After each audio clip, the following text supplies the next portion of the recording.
This is the Spirit and Wellness Show. News and information from a higher perspective. With your host, Harry Wilkinson. Hello, welcome to the Spirit and Wellness Show. My name is Harry Wilkinson. I am your host here, and this is the show where we talk about the days and weeks events, happenings in the world of entertainment, in the happenings in the world of news, happenings everywhere, everything that we interact with on a daily or weekly basis through our varying forms of media, whether they're the new media of our smartphones and tablets and social media, or whether the more traditional media from cable outlets to news organizations. All of these things in which we have now an enormous amount of information coming at us, which can often seem to be overwhelming. So we take a step back and we look at it from a higher perspective. We look at it from a deeper perspective, if you will. I call it a metaphysical perspective.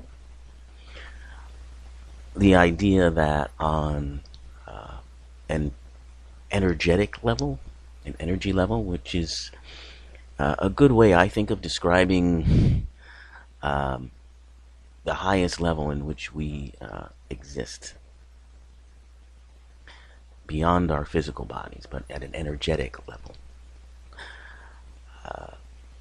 And I find this to be an easy, or I won't say easy, but I find this to be a better way to describe it to people who may have objection to or not really support the idea of ourselves being more than our bodies. But quite scientifically, it is proven that we are more than just our physical bodies. We exist at an energetic level, in which we have, it appears, consciousness and some sort of awareness. But that's how I describe it, and believe me, it's still sort of postulative because nobody knows the truth. But for some people, it goes down easier than to say that we exist on a metaphysical plane somewhere. Even though I believe that's true, it seems to ring hollow to some people. So, in any event, we are existing at a greater level than our physical bodies, and at this level, we are able to create the world, create everything around us, and we create these situations in which our, I guess for lack of a better term, lower bodies go through, and they go through it as a way of experiencing on a level that is different from the truth of who and what we are, but which in fact sort of reconnects us with the truth of who and what we are, because it's easy to forget. When we look around the world and we see our lives, it's easy to forget. When we see what appears to be struggles and sadness, and what appears to be destruction, or what appears to be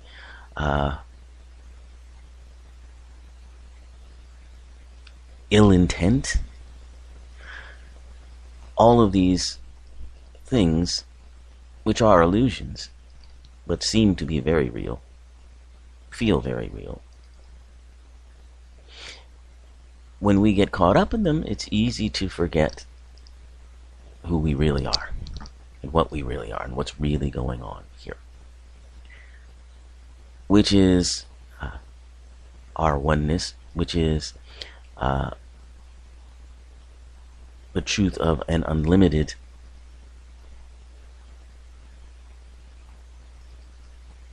world experience. One that is beyond the illusions that we become so preoccupied with. And as we learn to manage those illusions, as we learn to accept them as illusions and see them as illusions, and yet still interact with them, still accept them, still deal with them, that's when we really start to remember who we are and remember what's really going on here. And with that knowledge, we are able to rewrite or overcome any seeming illusion of whatever it may be, sadness, loss, lack, all of those things. And it's really important to remember the truth of who and what we are. Most especially when we're faced with things that appear tragic.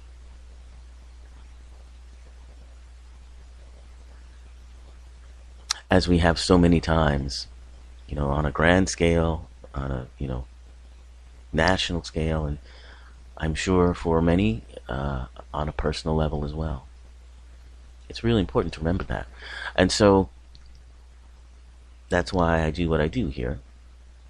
We take a look at these events, and we take that step back, and we ask ourselves, what's really going on here? What are we creating? What are we telling ourselves? What story are we telling ourselves about ourselves? And what does it help us to remember or to grow into or to expand into? Because that's the real value of these things. Otherwise, the impulse of many people who consider themselves to be spiritual people or just looking for peace of mind, the impulse is to just disconnect from all of these things and not pay them any mind.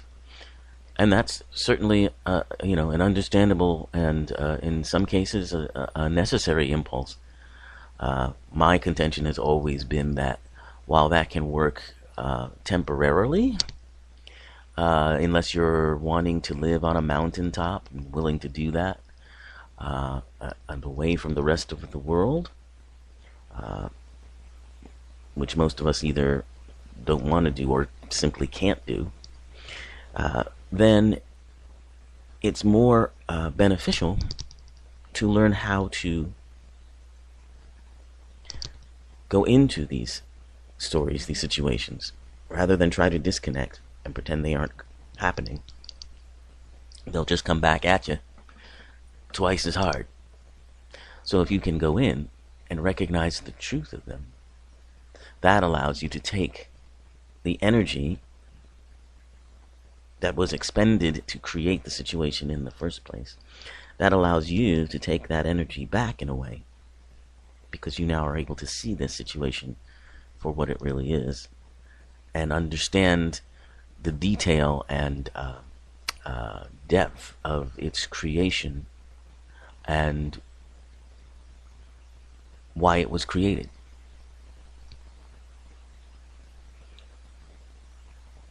And so when we deal with stories like the shooting that occurred in Florida, and the outrage that has resulted, we of course see a familiar story. And as I mentioned last week, we see the sort of Groundhog's Day methodology involved, in which we experience the same thing over and over again until we get the energy, take the energy that it has to offer, and are able to expand and change it.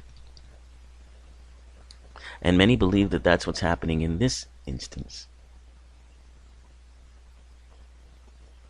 In the aftermath of the, who knows what number shooting this was this time. Like I say, Groundhog's Day, it's just The same thing repeating over and over again. But now, there's a lot of energy behind what these students are doing. And others too. So now, perhaps these things are changing. I've been hearing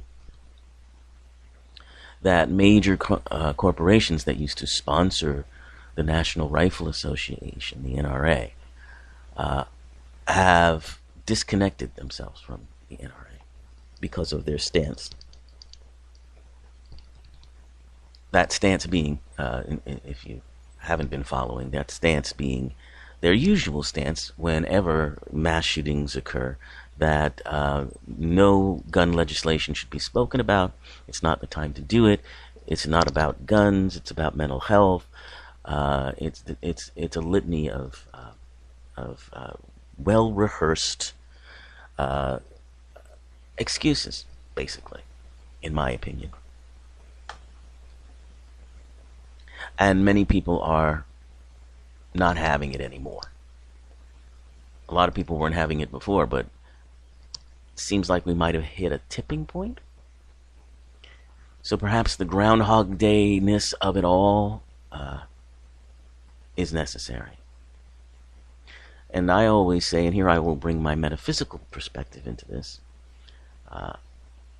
which you listening may or may not agree, but my concept of it is that these brave souls whose physical manifestations have now left this particular realm, that on that metaphysical level they did this purposefully. I believe that there are those beings that come forward and, manifest themselves in the physical world and exit this world in such a way that it says something, sends a message, brings something greater.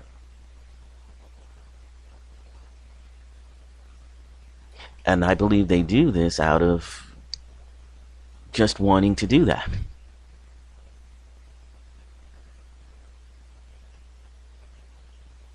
And that at their energetic level, they are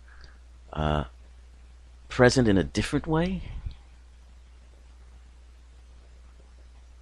and perhaps reforming to manifest in a different way or a similar way.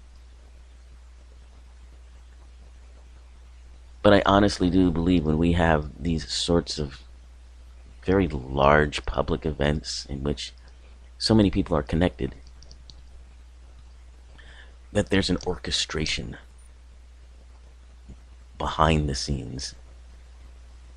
And I mean way behind the scenes. I'm talking about on that metaphysical level that I've been talking about.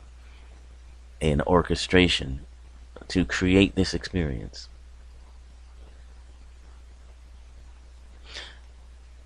All right, so enough said about that. It's time to move on to our topic for today. I mean, we have a lot to talk about.